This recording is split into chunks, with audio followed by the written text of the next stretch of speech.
Three-piece 90-degree elbow, drawing number 7. So this one here is a little bit different than what we've been doing, but it all still is parallel line development. For this one here, we're just taking a cylinder, cutting it as a miter, joining them together so it's a multi-piece elbow. So you can have a 3-piece, 4-piece, 5-piece, 6-piece, 7-piece, however many pieces that there is. With these elbows here, all we do is when we lay out our patterns, we'll rotate them 180 degrees, and then that creates that angle. So we have all the layout here on page 18, and it gives us a miter angle formula here as well.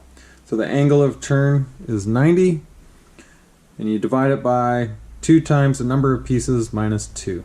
So this is a 3-piece, so 3 pieces, so 2 times 3 is 6, minus 2 is 4, so angle of turn is 90.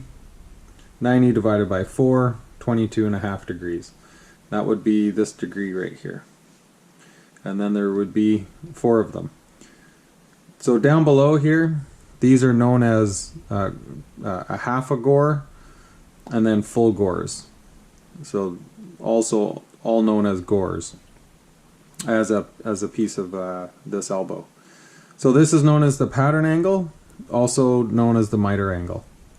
Okay, whereas this full piece or full gore would be 45 degrees from here to here because it's 22.5 up here. So a little bit of math there for that section. And it's got the step-by-step all the way through. Oops, not that one. Just drawing it out. You can use these radiuses here as well. So as you're laying out, it comes tangent, past, and over. And it's just giving you step-by-step instructions. The stretch out of this plate is going to be the diameter times pi across here, and the height will be line 4, the middle, and we'll just times that by 4 on the way up. And it just gives you a layout here. So whatever we do here, we're going to have to do off on the other side. Okay. So this kind of gets us going. I have already drawn a little bit already, and we're using these dimensions off of here. Number 7, page 29. We've got a height of 95. Just go through and double check to make sure everything's correct. At 95 here, it's 90 degrees. These are 22.5 degrees each. This is a 45. A bunch of different ways you could have done this. You could just use your protractor, marked off the 22.5, the 45, and then another 22.5 back from there, 67.5. Or could have used your 45, made a 45, and then used your dividers to divide this angle in half, and that would have worked as well. For this one, here, just making sure you got your 50 down below here, and we're going to put some element lines on it. So we're going to use this radius here, drop the radius down, and so we can create our element lines. Again, divide this into 6, bring the element lines all the way up. This baseline here is up 50,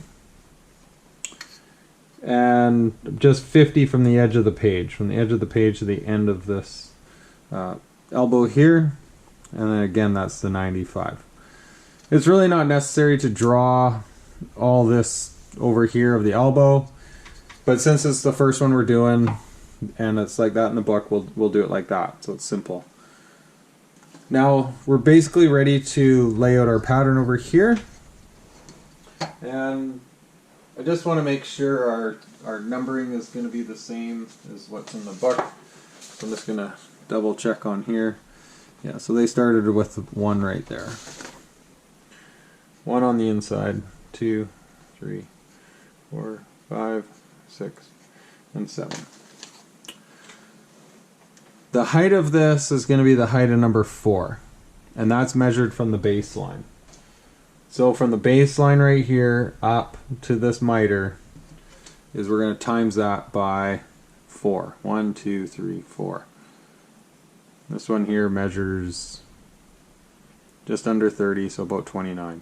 You could do some trigonometry for this. This is 22.5. That was 70 from here to here. So you could just go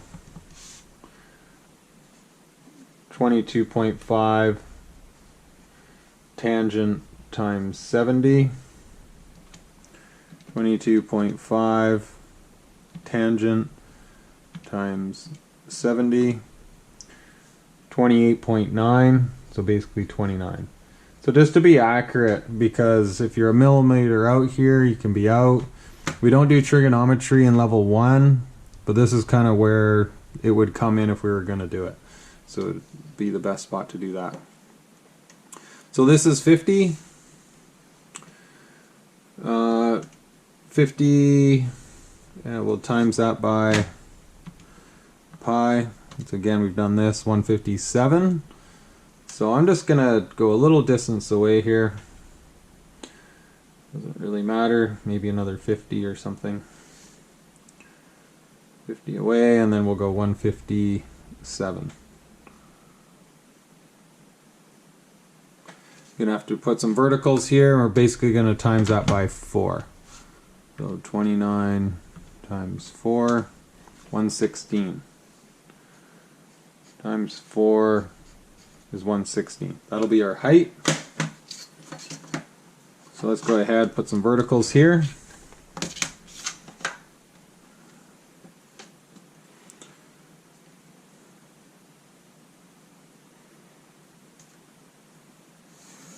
Only 116, so it's not very tall. It's not very big. Not a big pattern here. So we do need a line every 29. And overall would be 116.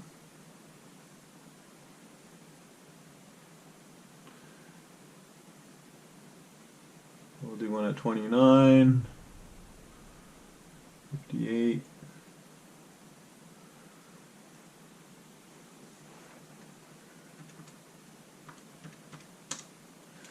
87. Let's just double check, make sure we got 29 at the top. Yeah, that works out well. Okay, so let's bring those over.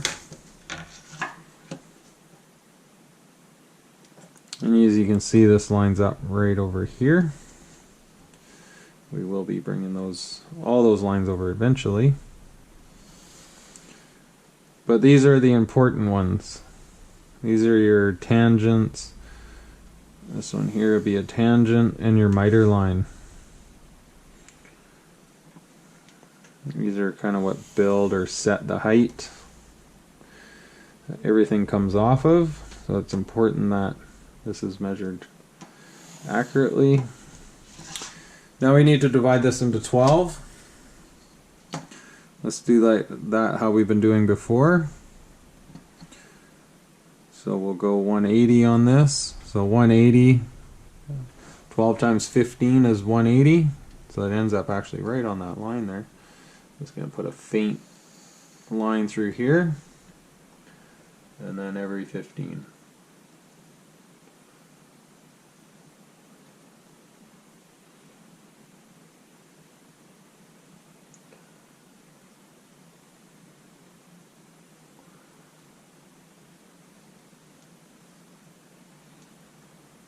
.180 just ended up perfectly right there. Same with the 60 and the 120. So however that was, it just worked out perfect with the math.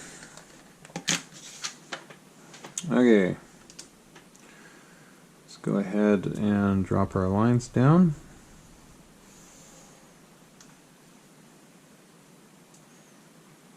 Create our grid pattern. Now this works great when it's just paper and there's no thickness to the material, the metal. But when there's a thickness, we have to start to be concerned about that. So if we're doing this as a flat stretch out, we're going to have to lay this out to the mean of the plate. So this would be for the flat, if you were to lay everything out flat. You could stitch cut this, roll it, and then finish cutting it after. But you cannot roll each one of these segments individually. because they will not come out round on the rolls. You'll be fighting them to get round. So this gets rolled as a cylinder and then it gets cut apart. That's just the process of the rolls and the material and everything. That's how these are done. Okay, there we go. Now, just as it is in the book here, number 4, we always used to go the shortest was the seam, but in this one here, as soon as you go to the elbows, you have to use number 4. You got to go to the middle because you're going to rotate everything 180 degrees, and that's what's going to give you that turn. Okay, so it's it would work for the 1 and the 7. You could put the seam there, but as soon as you turned it, you'd have this huge seam coming up the back, and it would be long. So we don't really want to do that. So we're going to have a seam here, and then we'll have a seam on the other side of this one, and then it'll rotate back and we'll have the seam over here. So it just makes more sense for your seams to be in the middle versus very short and very long. That's why they do that. So we'll start numbering with number 4.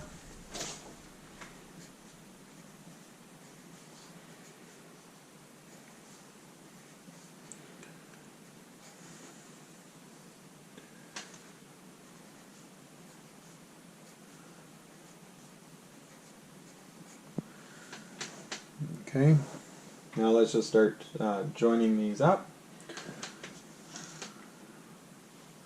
So we can start with number 1.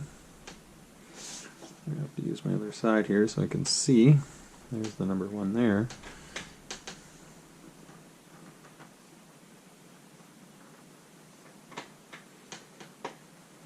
There's only one of those.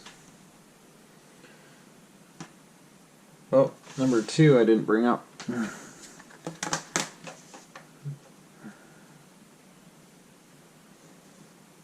we go. Good catch there.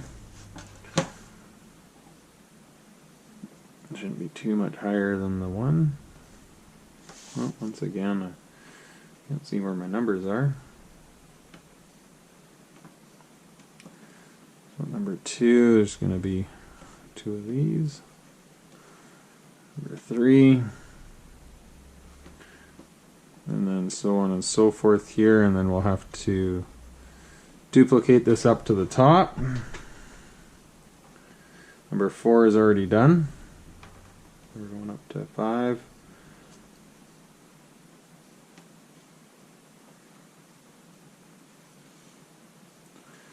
There's 2 5s here, and up to 6.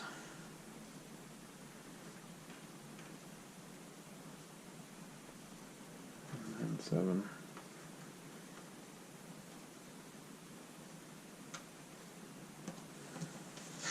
All right. Okay, I don't think there's a easy way to go about this, but we basically need to take these dimensions and put them on top. So the 4 is already done. So this one here is going to be the same. It's going to come down and then back up like this. So we're going to use the same numbers here. I'm going to use my dividers. I'm going to come up. I'm just going to mark number 3 here and number 3 here. If you want, you can renumber this at the top.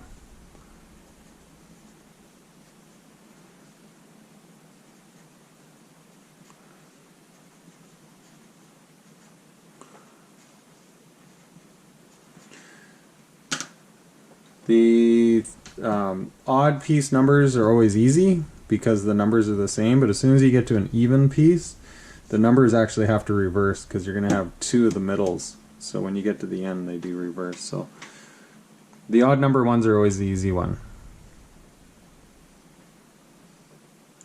Let's do the 2 here. And there's 2 of those. 1 shorter.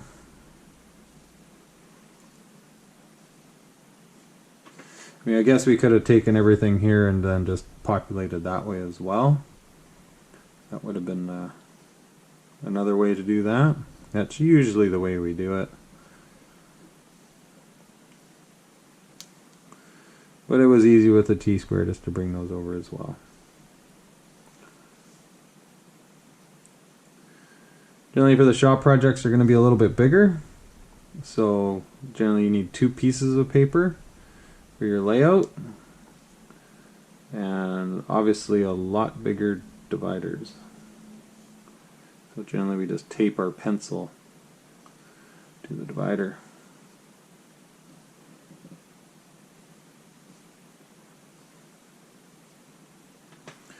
There we go. It's time for the snake here. Number 4 is right at the crosshairs there. So it doesn't look too bad to snake in here.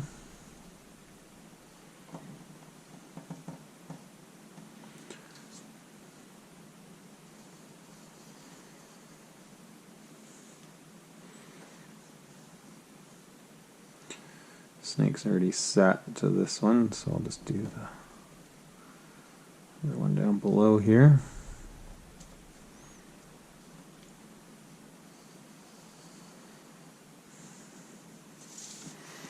And I'll just try to flip this over since I have the shape.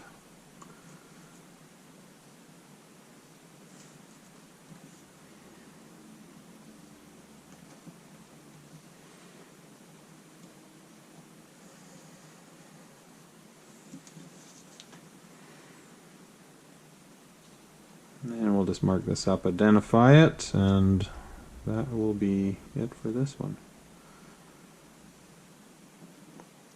Sometimes we can leave in the shop, we generally can leave a space between our patterns.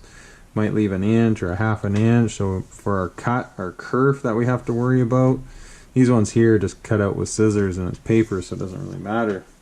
But as soon as you get to the metal, you gotta start thinking about the thickness of the kerf. Then you have to make this bigger and allow for that, you know, 1/8 or whatever that could be.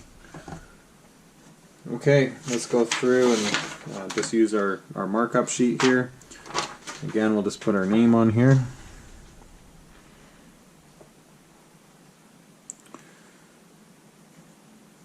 So name, date.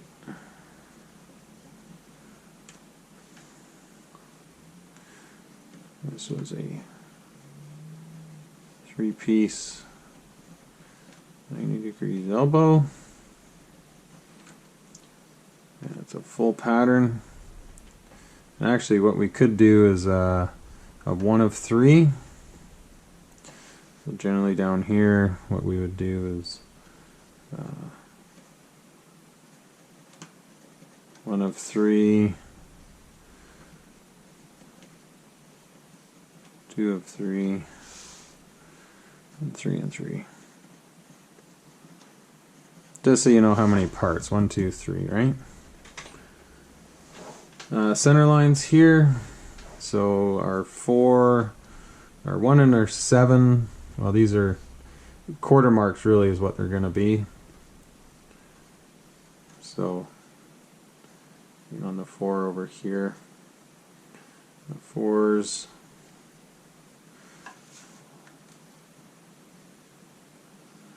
And generally we'll mark both sides here all the way up.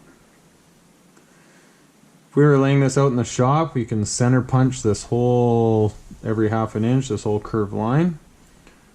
Because then the soapstone doesn't rub away when you're working with the material.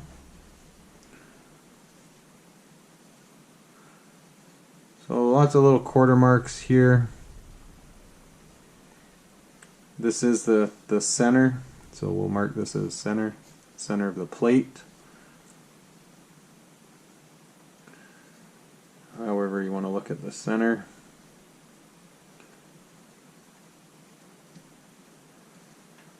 And then another center line coming across here. Center, center. And some shear lines here. So we'll shear here and here. These are shearing. all the way around the outside, and these are burn lines.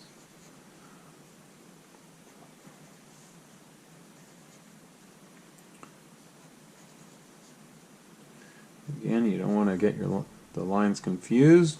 You don't want to cut the wrong one. Okay, so there's your pattern there, and then what you're going to do is just double check that to the pattern that's given here, and it's the correct height. That looks good, and that's it. There's our pattern. It's all identified and marked up. That's that one. Oh, drawing number 7. Didn't put that in there. Drawing number 7. Okay, very good. Thank you.